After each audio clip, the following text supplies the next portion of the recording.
Hello friends, welcome to 40 days 40 short topic on BioSlack 25। मैं आदित्य उपाध्याय आज आपके सामने लेकर आया हूँ द लैक ऑपरॉन। ये जो टॉपिक है ये बिलोंग करता है रेगुलेशन ऑफ जीन एक्सप्रेशन और ये प्रोकैरियोट्स में। ठीक है, ये क्वेश्चन लैक ऑपरॉन से आपके बोर्ड एग्जाम में देखने को मिल ही जाएंगे। या तो आपके शॉर्ट क्वेश्चन या तो लॉन्ग क्वेश्चन में। लॉन्ग क्वेश्चन और शॉर्ट क्वेश्चन दोनों के तरीके से हम लोग आज पढ़ाई करेंगे। सबसे पहले आते हैं ऑपेरॉन क्या होता है, ऑपेरॉन के बारे में देखते हैं। तो ऑपेरॉन जो होता है वो क्लस्टर होता है दो और दो से ज्यादा जीन का प्रोकैरियोट्स या बैक्टीरिया में, जो कि एक्सप्रेस करता है एक सिंगल आरएनए से, एमआरएनए से। उसी को ऑपेरॉन कहते हैं। डेफिनेशन क्या होगा? It's a cluster of two और more gene in bacteria that are expressed together from a single mRNA। ठीक है, यहाँ लैक ऑपरॉन लिखा हुआ है।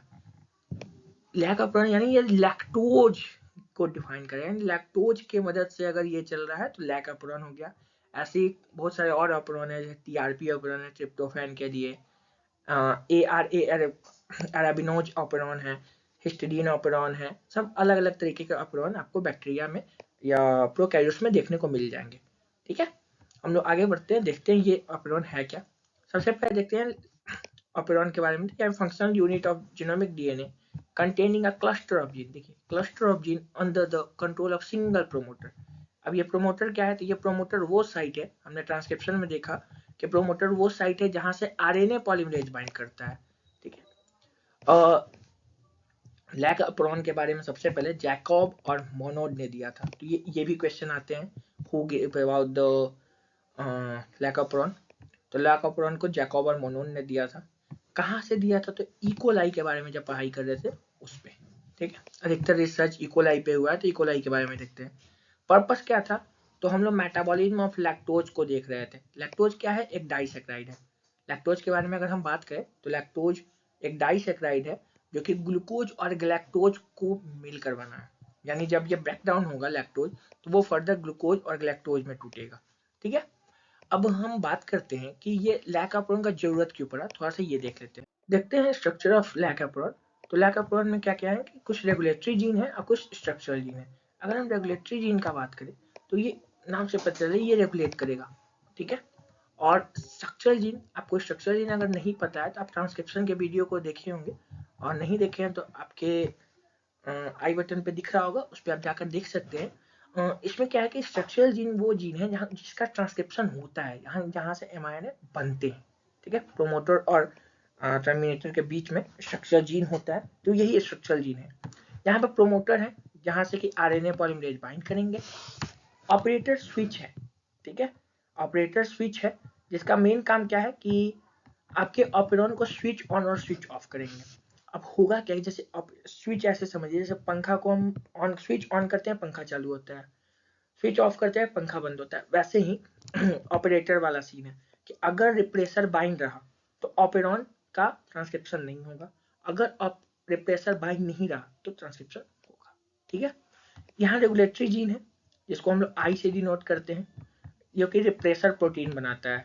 ठीक है, कुछ स्ट्रक्चरल जीन के बारे में देखते हैं। तो जेड जीन जो है बीटा गैलेक्टोसिडोज का कोडिंग करता है, जो कि लैक्टोज को ग्लूकोज और गैलेक्टोज में तोड़ता है। और दूसरा एक और काम करता है कि लैक्टोज को एलोलैक्टोज में उसके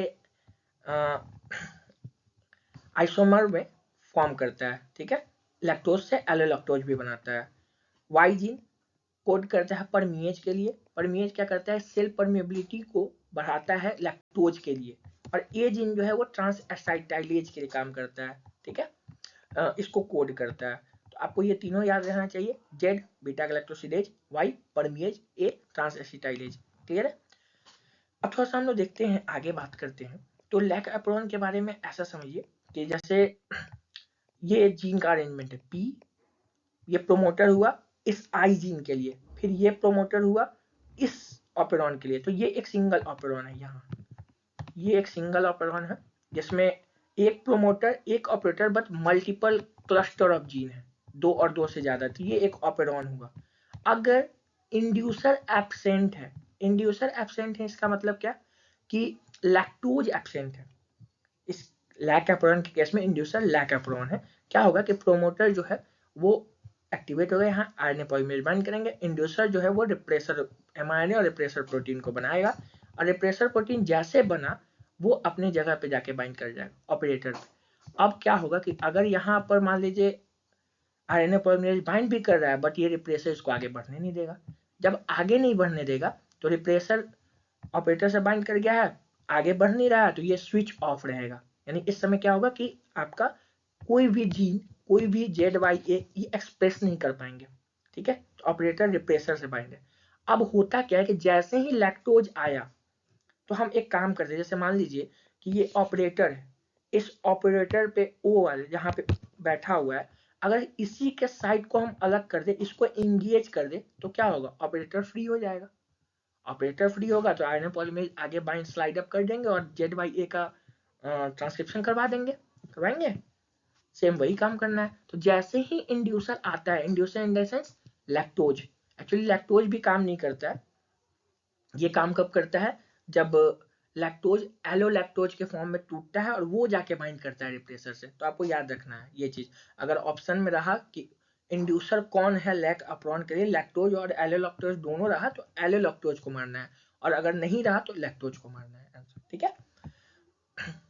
अब आते हैं कि अगर इंड्यूसर प्रेजेंट है यानी लैक्टोज प्रेजेंट है, तब क्या होगा कि यहाँ आरएनए पॉलीमरेज बाइंड किया, इंड्यूसर रिप्रेसर एमआरएनए बनाया, रिप्रेसर प्रोटीन बनाया, बट यहाँ इंड्यूसर के पास लैक्टोज है, तो लैक्टोज क्या करेगा, रिप्रेसर से बाइंड कर देगा, और रिप्रेसर से जैसे बाइंड करेगा रिप्रेसर अब हो जाएगा इनएक्टिव। रिप्रेसर हुआ इनएक्टिव, यहाँ पे वो बाइंड नहीं करेगा, और जब बाइंड नहीं करेगा तो यहाँ पर आरएनए पॉलीमरेज बाइंड करके ZYA का ट्रांसक्रिप्शन करवाएंगे, और ये ट्रांसक्रिप्शन Z से बीटा गैलेक्टोसिडेज बनेगा, Y से परमीएज बनेगा, और A से ट्रांस एसिटाइलेज बनेगा, ठीक है। तो ये था एक लैक एप्रोन, बट क्वेश्चन ये रहता है कि लैक एप्रोन क्यों जरूरत पड़ा, ठीक है, क्वेश्चन ये भी हो सकता है। तो आपको ये याद रखना होगा कि जैसे नॉर्मल बैक्टीरिया है तो सबका सोर्स ऑफ एनर्जी, जैसे आप ही के पास बना बनाया खाना है तो क्यों बनाकर आप खाने जाओगे, सिंपल आप ये समझो।